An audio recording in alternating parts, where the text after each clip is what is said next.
I'm WGN TV political analyst Paul Lisnek, and this is our nightly look at politics around our city, state, and nation. Coming up tonight, we'll get some perspective on the crisis in the Middle East and a look at major national issues with my guest, Republican Congressman Schock from Illinois' 18th District. I'll ask the congressman to react to the president's re-election and how the GOP plans to regroup going forward after a resounding defeat, most would say. And I may just found out if the congressman is open to a change in his own political role, maybe with a run for statewide office. We'll see what he says. Let me introduce you to my guest, because at age 31, he is the youngest member of Congress representing Illinois' 18th District, the Peoria area, among other areas. Joining me now from Tribune Tower is Congressman Schock. And Congressman, good evening. Welcome back to Politics Tonight. Paul, good to be with you. Thanks for having me on. You know, you are local boy does good. A lot of people see you as sort of a rising star in the GOP party, so we're going to talk about a lot of national issues and see what's going on. Let's start with the story of the day, the Middle East crisis and Gaza. Where do you see it going? Are you hopeful that a truce is going to be at hand, and is Secretary Clinton's presence there going to make a difference? Well, I have a lot of faith in Secretary Clinton. I trust that she's going to do what she can to try and create some peace in that region. I think it's unfortunate, obviously, what's happening, the images you're seeing on your screen, both of bloody Israelis and Palestinians. I think the question for the Israelis now is, do you want a ceasefire with Palestine or with the Gaza Strip, when it's an opportunity for them to reload and get more weapons and put themselves in a better position. So I think both sides are going to be weighing their options, but I think that Secretary Clinton is someone who has the experience and depth to try and get some resolution to this. The president obviously is on the other side of the world right now, and so we'll be looking to our Secretary of State to try and create some kind of agreement. Do you think the Middle East ever quiets down until, I mean in the region of Israel and the Palestine area, until there's a two-state solution and it's agreed upon?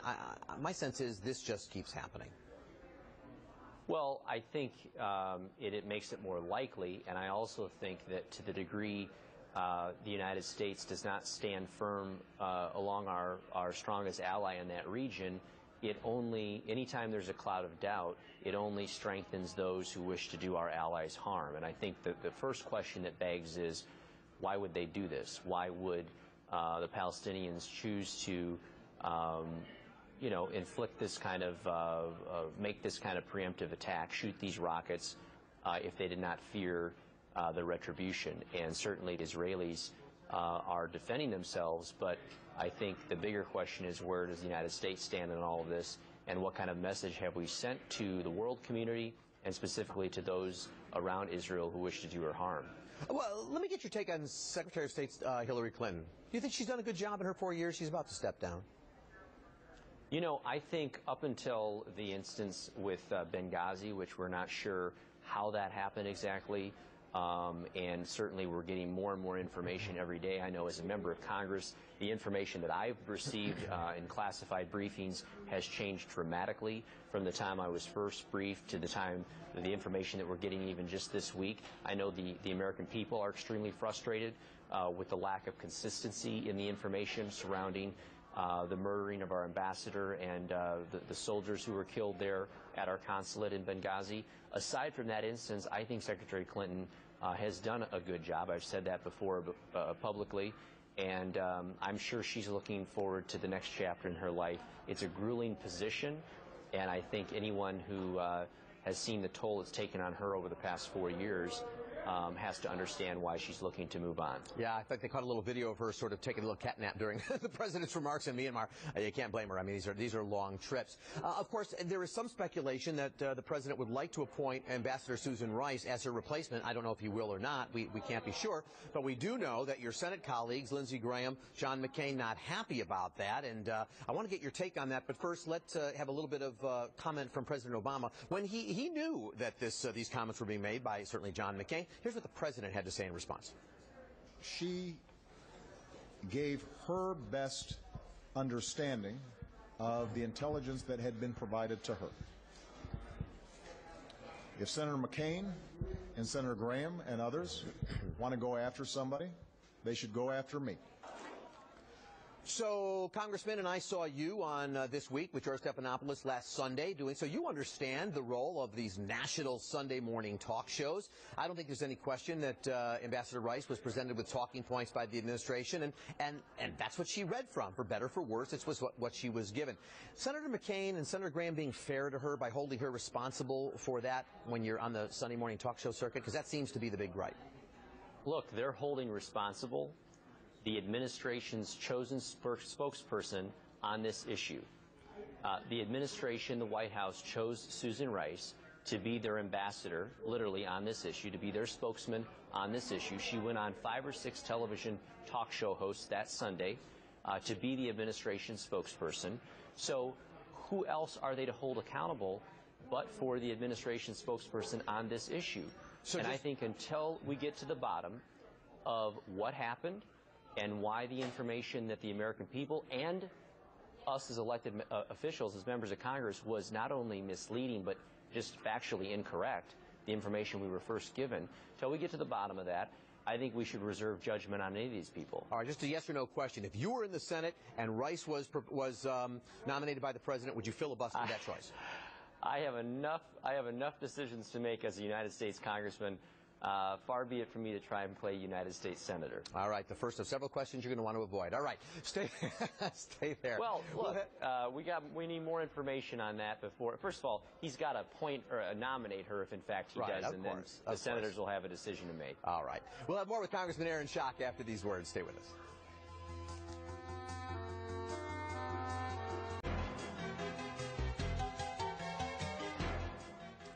And I'm continuing my visit with Congressman Aaron Schock, Republican of the 18th District in Illinois, the Peoria area.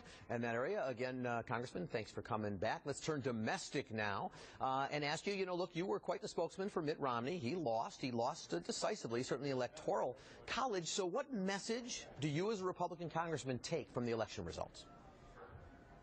Well, look, I wouldn't say that he lost decisively. He did lose quite a few of the battleground states, but when you look at total votes cast, he lost by about 300,000 votes total among those key battleground states. Well, no, I said electorally, decisively electorally. So on the same night that Barack Obama was reelected, so too was a majority of the 435 House members that were all on the ballot that same night. So I don't think there was necessarily a mandate for the president, nor was there necessarily a mandate for House Republicans who got reelected. I think the mandate really was for us to work together. The American people voted for divided government once again. They expect both parties to negotiate and come up with an agreement to these problems that face our country. I think the Republican Party is very similar to where the Democratic Party was in 2004. Where Kerry lost to Bush. I don't think we necessarily have to change who we are. There's some lessons to be learned. We can't have candidates on television talking about rape like a moron.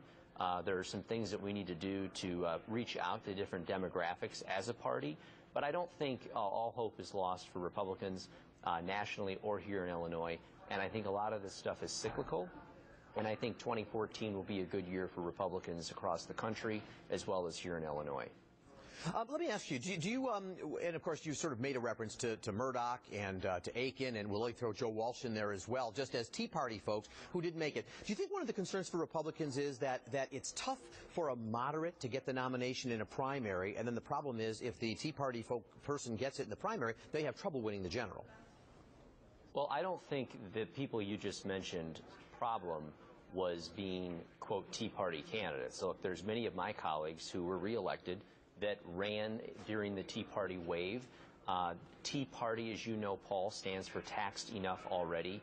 Even among the exit polling on Election Day, 65% of Americans believe that they pay too much in taxes, the taxes are too high. So I think the Tea Party's message still resonates with Americans. But what Todd Aiken and Richard Murdoch did was just was inappropriate, was insensitive, talking about what was legitimate rape and so on. It has no place in politics. And so that was the problem, not their position on taxes or economic policy, and I think we should not lose sight of that. All right. I have a Facebook question for you. This comes from Rennie, and Rennie says, the leadership in the GOP party clearly lacking. They don't seem to resonate with the American people. What does the congressman feel the GOP needs to do in the short term in order to better market their message to impact the next elections? Well, I think job one is you have to make your message relevant to the issues of the day, and you have to take that message to every demographic in the country, and certainly for me in my congressional district. When I was a state representative, for example, I went from getting 4% of the African-American vote to 39% of the African-American vote in a very Democratic state House district here in Illinois. I didn't change who I was, but what I did was reach out to every demographic in my district at the time. Same thing with our country. When you look at what George W. Bush did, John McCain did, and Mitt Romney did within the Latino community, they did progressively worse, and I would argue not so much because of their positions on issues, although there were some differences, but there was a vast difference in what George W. Bush did during his campaigns to reach out to the Spanish-speaking and Latin American community in this country versus what Mitt Romney did, or rather failed to do, in terms of reaching out to that demographic. So job one to win anyone's vote is to first show them the respect of asking for their vote and communicating with them.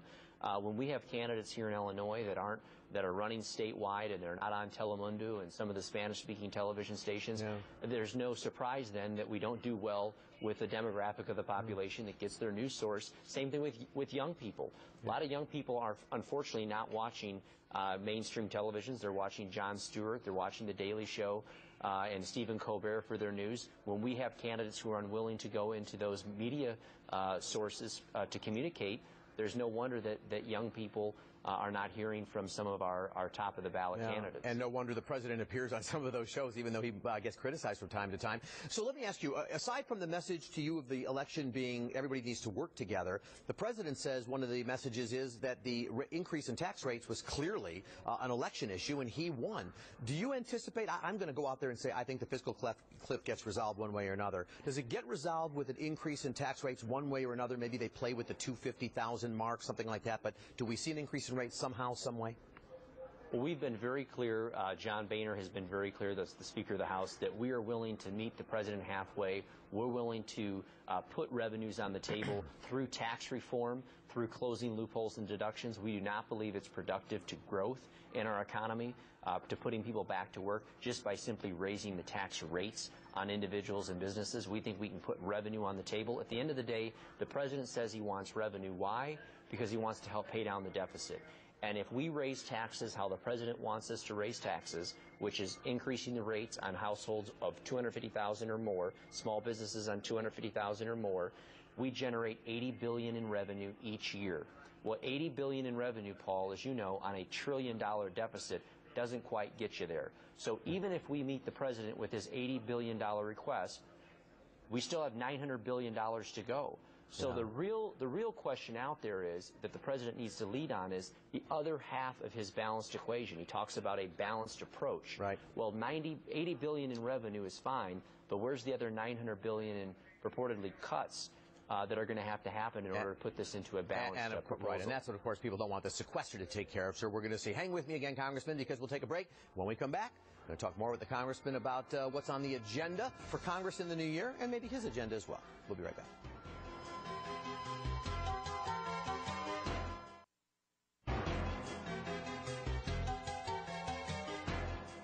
Visiting with Congressman Aaron Schock, Republican of the 18th District in Illinois. Congressman, now that you know new term is right around the corner, here we go. I was a little surprised, I think. John Boehner, the Speaker of the House, was asked recently whether Paul Ryan, having just been the vice presidential nominee, comes back as a leader of the party. And Boehner, my words, not quite, but basically said no. And I'm just curious, he's your workout buddy, and I had a Facebook question for you from a guy named Price who wondered whether you were happy to at least have your workout buddy back. But what's your thought about Paul Ryan's role in a new administration, in the new leadership of the Congress? Well, I think we think of leadership in Washington, D.C. different than the American people do. They think of that as a position, and a specific position like Speaker of the House, Majority Leader, Majority Whip. That's, I think, what Speaker Boehner was talking about in terms of leadership within the Republican Party and D.C. structure. To the American people, there's no question that Paul Ryan is a leader. He was a leader before Mitt Romney chose him, which is why I think Mitt Romney did choose him, because he was a leader. So leadership is not a position, I think, to most American people. Leadership is an ability, and Paul Ryan unequivocally has demonstrated his leadership ability as a member of Congress, as one of the most successful and effective chairman of budget committees. He's put together some of the toughest budgets that we've seen in a generation, and the budgets that he's put forward has passed the House the last 2 years.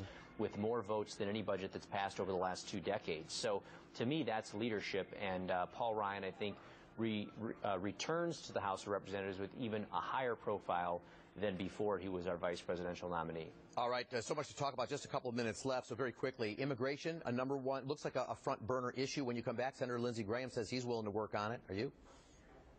Absolutely. I think, look, we have a broken government program, and I will tell you, as a Republican lawmaker, I think my party stands ready to work on a broken government program. I think what we need from the White House is leadership on a proposal.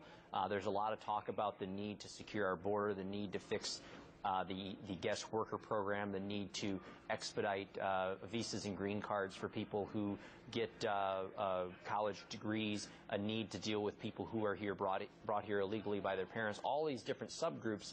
But at the end of the day, we need a comprehensive approach, and we're looking to the White House to bring forward some kind of a bill that then Congress can hash out between the House and the Senate, so we can come up with a deal. But we need the president to lead on this. I know he made the pledge during the campaign to do it, so we're waiting for it. We'll see where he goes. Now, look, Congressman, last time you were on the show, it was before the election. I asked you about running for governor, which everybody thinks you're going to do. You said, I've got to get Mitt Romney elected. Every other talk show I've ever seen you on, you had the same answer. You were entitled to that answer, but I got you now. The election is over. No more Mitt Romney to fall back on. Now it's time to turn to 2014. You see, you can't avoid the question. We're moving forward. It's just me and you talking, Aaron. Nobody's listening, just us. Is this the year? Will this be the time that Aaron Schock goes for statewide office here in Illinois? Just between me and you? Yeah. You know, Paul, you'll be one of the first to know. But I do have a decision to make. But at this point, I'm still weighing my options. And, you know, now that the race is over, just, 2 weeks, give me some time to do my homework and assess the situation, the lay of the land. I think given the super minority status in the House and the Senate here in Illinois, if we're going to get any semblance of two-party systems here in Illinois, if we're going to get any semblance of balance in state government, it's going to have to be vis-a-vis the governorship. Okay. So the question really is it doable in this state? Are people willing to vote for someone with an R behind their name? Okay. And those are answers to questions that I need to get, and we'll be back in touch. And you know what? And that's a fairly candid answer for me. I can take that. I'm reading a little bit in between the lines. It's a serious question for you to look at, and you're going to do that. Congressman, I wish you and your family a most wonderful Thanksgiving holiday. Thanks so much for spending some time with me just before Paul, it. You too. And we'll look forward to having you in the studio next time. We'll revisit some of these issues again.